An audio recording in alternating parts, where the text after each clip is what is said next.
Well, good morning, friends. Are you full? You feel full already, like me, a little bit? All right. Well, we'll just skip this part and just go home. Thank you. If it's for one person, then it's for everybody. Well, my name is Jamie. Just on staff here. For those of you who are new or visiting, hello. So glad that you're here with us. It's a little bit of a different morning, and it's going to continue to be a little different, and that's okay. We like to be stretched, right? All right. If I were to ask you the question, what does a servant do? What would you say to me? And when I say servant, I don't mean like a maid or a flight attendant or a butler or what. That's not what I mean. But like someone who serves a servant. What are some of the things that come to your mind? This is the part where you're allowed to answer back to me.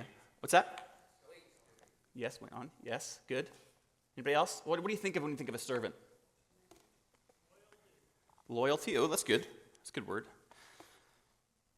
When I used to do student ministry a dozen or so years ago, I remember on Wednesday nights we would often kind of make a mess of the church, kind of run amok, as it were.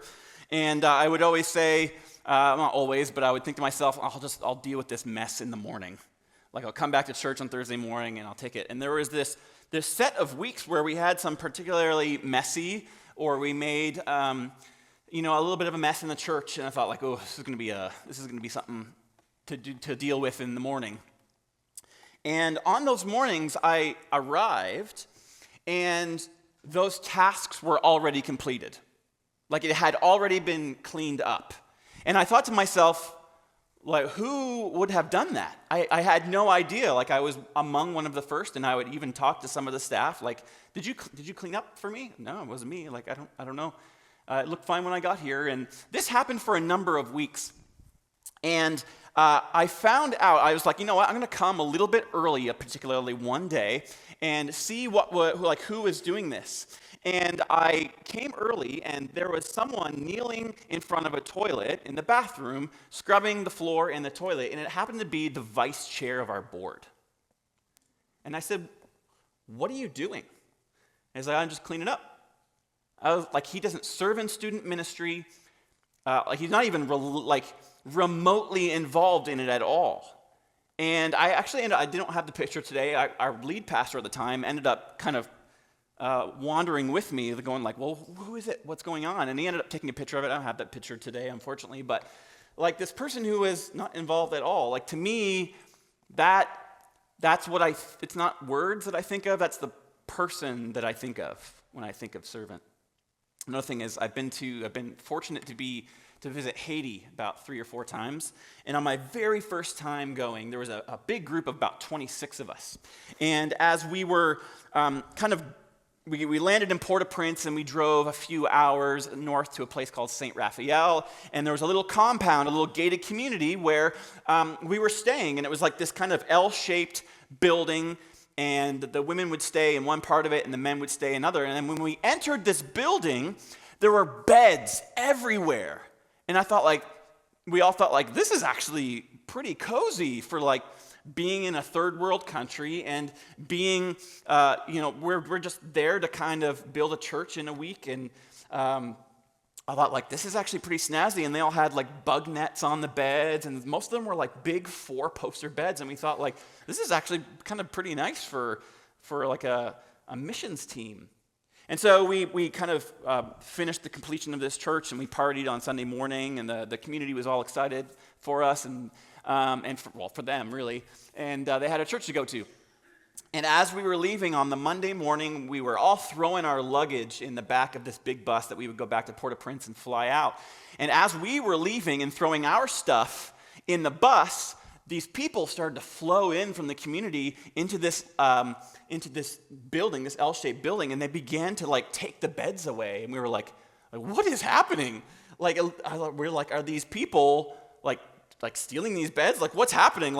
And they said, no, these are people from the community who gave their beds to you to sleep in this week.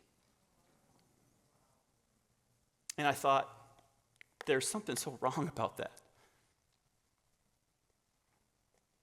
Yet, that's what I think of when I think of a servant. We're going to be in John 13. If you've got your Bible, you want to open there, please do so. This is something that Jesus modeled for us. And Pastor Heather was just talking about the Passover feast.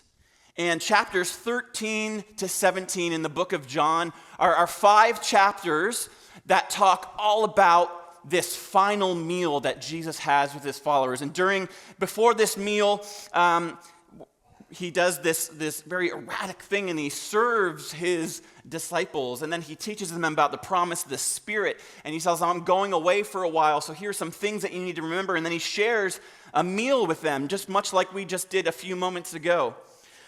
But to start all of this, the very first thing that happens, they get into the building, and they begin to sit around the table, and before he begins to teach, and before he begins to serve them a meal, before they eat together, this is what happens in John 13, starting at verse 3. It says, Jesus knew that the Father had given him authority over everything, and that he had come from God and would return to God. So Jesus got up from the table. He took off his robe, he wrapped a towel around his waist, and poured water into a basin, and then he began to wash his disciples' feet, drying them with the towel that he had around him. How many people here have somebody in your house who seems to always make you late for everything because they're getting ready? Raise your hand. It's okay. You're in church. You're not allowed to lie. There's somebody in your house, and I am not putting this, I understand that more often than not, it takes women a little bit more time to get ready. I'm not making a blanket statement, and I will say that because I have a teenager who is the one who always makes us late for everything because they are getting ready to leave the house. And so that's a pretty common thing that happens. We have people who make us late for things because they're getting ready. This was not necessarily as big of a problem in Hebrew culture. Hebrew culture, people would always get ready in the mornings, just like many of us would. But later in the evening, if you were someone who got invited to dinner, or if you were invited to someone's house, you wouldn't wash yourself necessarily, maybe some touch-ups or whatever. But one thing you would certainly not do is wash your feet, which seems like a really bizarre thing to not wash. This is a culture, of course, that they didn't have modes of transportation, so they walked everywhere. And when they walked everywhere, of course, the ground was dusty. And certainly sometimes on rainy season, it would become what? Mud. And so they were thinking to themselves, there's no way that I'm going to bother to wash my feet, walk a few miles to my friend's house for dinner, just to trek mud in through the house. And so in Hebrew culture, here's what would happen. You would get invited to somebody's house for dinner, much like Jesus did with his friends in this Last Supper. And what you would do is you would arrive at this house, and the servant of the house would come to you, and you would sit down, and they would wash your feet. They would come, and they would pour water over it and a towel, and they would just get the dust and the muck off, just to help prepare you, not just for the meal, but for the social activity that you're participating in. This was a very normal thing for Hebrew culture. But it was always the servant of the house. And because, especially in a lot of Eastern countries, really the lower you get in comparison to someone else, physically the lower you get to the ground, that you are humbling yourself more and more and more the lower you get. And so this was a subservient task. To be a servant who gets on the floor and scrubs dirty feet, that is the lowest task that a servant would have. Yet, here we are in John 13, and Jesus seems to take this and flip it on its head. I don't have anyone in my house who does that. When you come over to my house, you probably have all washed your feet and washed everything else before you come over. I do have a dog that will smell your feet and eat your shoes. I don't know if that is the cultural equivalent or not, but come prepared. Logan will sniff you. And so here's the first thing I want us to recognize, is that serving is actually an attitude, not an action. Serving is actually an attitude, not an action. Because I find it so interesting that all of the people get into the house, and as they're seated, Jesus doesn't say anything. He doesn't say a word. He doesn't say like, okay, I'm going to do something for you now. He doesn't say, okay, pay attention to what I'm doing. He's like, I'm about to teach you something. He doesn't say a word. He just gets to work. He just does the thing. And that's because actions speak louder than words.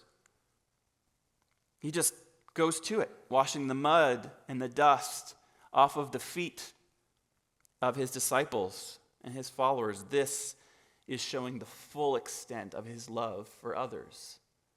Love in action. Jesus comes in with the attitude of a servant, not just the action.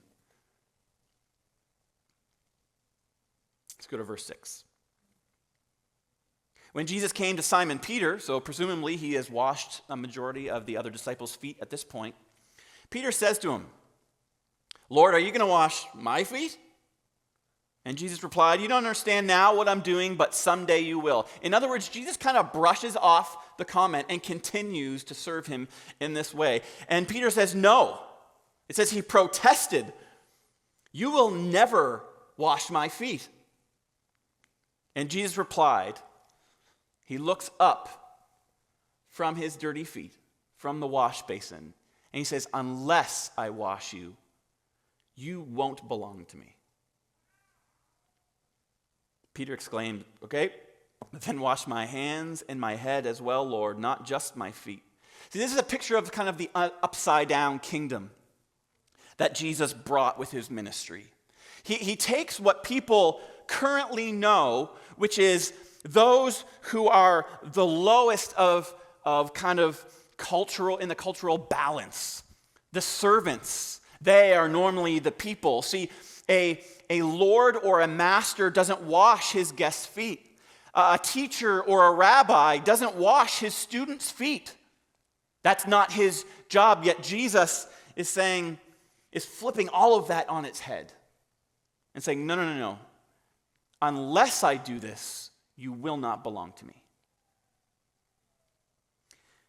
And so we have to think about Peter for a second here. I don't think he's being like arrogant. I don't think he's trying to be like uppity and like, okay, what's going on here? He's legitimately confused. He would have never seen someone at a higher level than him, because they saw Jesus as someone who was a higher level. They would never seen someone up here be down here. And so there's this double meaning happening here. Of course, symbolically, Jesus is saying, you cannot have a relationship with me unless I cleanse you of your sins. But then literally, he's saying a follower must submit himself or herself to Jesus, learning humility. See, here's the thing that we get stuck with serving, I think, is that there's two sides to service. There's the act of service, and then there's the acceptance of service. There's the act of service, and there's the acceptance of servants. In my house, my wife is the servant. And by saying that, I don't mean any kind of like culturally inequitable sense. I mean that she is the one who is gifted with care and hospitality. It's her spiritual gift to care for people and love people. And I'm not saying that it's not my gift. Jesus has gifted me in different ways for people. And so I don't prioritize the thought of like, well, if I'm having a bunch of guys over to play board games, I better make sure I have snacks in the cupboard. I don't think about that. Now, if someone were to offer to serve my wife and I, she would likely be the one say like, no, you don't have to do that, or you don't have to spend your money on us. Like, you can find someone. That's the kind of thing she would say. Where I may not be great at thinking about serving people all the time, but I would be the kind of person who say like, oh, thank you so much. And we're both grateful, don't get me wrong. But I would be saying, that's so kind. Yes, I don't want to deny you the privilege of serving us in that way. And so here's the thing that I think Jesus is saying when he looks at Peter and says, unless I wash you, you won't belong to me. Is that accepting service is just as important as acts of service. This is the opposite side of serving that I think that we miss sometimes. Accepting service, or having the humility to accept someone serving you, is just as important as acts of service. This is how Paul puts it in Romans 12. He says, look, we all have different gifts according to the grace given us. If one's gift is prophecy, let him use it in proportion to his faith. If it is serving, let him serve. If it is teaching, let him teach. And Jesus says, unless I wash you, or unless I serve you, or unless you let me do this thing, you won't belong to me. And so Jesus is speaking to two kinds of people here. He's speaking to those who need to take an attitude of service, and those who need to learn humility to accept service. He's saying, follow my example, but also accept the example that is being given to you. This is how he closes things in verse 12. He says, after washing their feet, he put on his robe again and sat down and asked, do you understand what I was doing there? You call me teacher and you call me Lord, and you are right because that's what I am. And since I, your Lord and your teacher, have washed your feet, you ought to wash each other's feet. So it's like, yes, serve, but also accept service. He says, I have given you an example to follow. Do as I have done to you. And so here's the third thing I want us to remember. To serve is to submit to Jesus in you. To serve is to say yes to the Holy Spirit in you.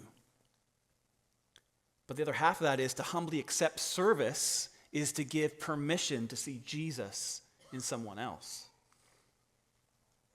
To serve is to submit to Jesus in you. To humbly accept service is to give permission to see Jesus in others. Master doesn't wash his guests' feet. He has someone do that for him. A rabbi or teacher doesn't do that to his disciples or his students. This is a picture of the upside-down kingdom, and later it said, for those who are exalted will be humbled, and those who are humble will be what? Exalted. What I love is later on, Peter writes a letter to a church and sort of makes a quick little mention of this thing that has happened. This is 1 Peter 4, starting at verse 7. The man who tries to deny Jesus this act of service later says in his own words, the end of the world is coming. Therefore, be earnest and disciplined in your prayers. Most important of all, show deep love for one another, for love covers a multitude of sins. Cheerfully share your home with those who need a meal or a place to stay. God has given you each a gift from a variety of spiritual gifts. A variety of them. So use them to serve one another. Do you have the gift of speaking and speak as though God himself were speaking through you? Do you have the gift of helping others? Do it with all the strength and energy that God supplies. Then everything you do will bring glory to God through Christ Jesus, and glory and power to him forever and ever. Amen. Now, let me say this. I get it. Like, washing someone's feet is not something that we culturally do in our culture. And the staff and I and some other people I talk to, I don't know what that cultural equivalent is. What is that thing that that we do for one another, how we serve one another. Like you might get invited over to someone's house and bring a bottle of wine with you. Like in our church culture, not many of us do that, so that can't really be it. Maybe we wash dishes for a spouse or somebody, but I mean, of course, you can only do that so many times before it becomes your chore. So I don't know what the cultural equivalent is, but what I do know is that if you are a follower of Jesus, you ought to serve somehow. And you serve using the gifts that God has graced you with. But also, you need to humbly say yes to the service that is sometimes asked of you. And so, because I think that this is so closely related to worship, we're going to close in worship. We're not going to sing a word. I want to give you the opportunity to wash someone's feet. And I know that sounds ridiculous. It is ridiculous. We're not in a Hebrew culture 2,000 years ago. And I don't want to just tell you to do that. That means I need to model it. So who wants to be my lucky, whatever, I'm going to call my wife up. Because I'm going to be honest. I gave her a little heads up. I was like, look, if I don't see anyone in the front row with sandals on, I'm going to have to call you up. So, and she won't hurt me on stage, but she will later, and that's okay. Here's what I want us to do. There are going to be some of you who won't do this, and that's okay. There are some of you who, you can come sit down, honey. There are some of you who probably don't even need to do this because you have been gifted in a different way to be able to serve people, whether it's through your money, your resources, the ways that God has gifted you. And so, I don't know how this is going to work. I've never taken 350 people in a room and said, all right. And look, I'm not asking anyone to like clip your toenails. I'm not asking anyone to file down your calluses. I'm not even asking you to scrub between anyone's toes. This is just a symbolic act of service to one another. And at this point, you are free to leave. Because I know some of you are just like, nope, I'm out. I didn't prepare you for this, but there are going to be stations. There's one at the side of the stage here. There's one at the side of the stage here, and there's one at the back of the room. There's one outside the doors of the balcony for our balcony people. And then there are 3 stations out throughout the boulevard. Maybe you leave here and go like, I'm not doing that. And then once you get out and start conversing people, the Holy Spirit says, I want you to go wash so-and-so's feet. And you're going to do it in the middle of the room with everyone watching. Because for some of us, it's not the act of washing feet. It's the act of getting low before someone else and saying, I love you this much. And so, look, I'm going to show you what this looks like, okay? And it's really easy. It's not complicated. You don't even have to physically touch someone's skin. Can you see me down here, Alex? And so there is water in all sorts of like little milk jars or fancy ones like this that Johanna has given us. All I want you to do is simply pour water on someone's foot and then dry it off. That's it. And so I'm going to do that to my wife and simply am going to put her foot on like this, and I'm going to pour water on it, and I'm going to dry it off, and I'm going to do the other one. This is purely symbolic. Because I told her this might happen, her feet look fantastic. And that's it. I didn't touch her skin once. There is nothing harmful about that. We didn't make much of a mess. But that's it. And so whether you choose to serve someone or not this week in this manner is irrelevant. But this week, today, sometime soon, make sure that you serve somebody. And when you do it, ask these questions. What did it cost me? Ask yourself, does it seem excessive? Or does it seem weird?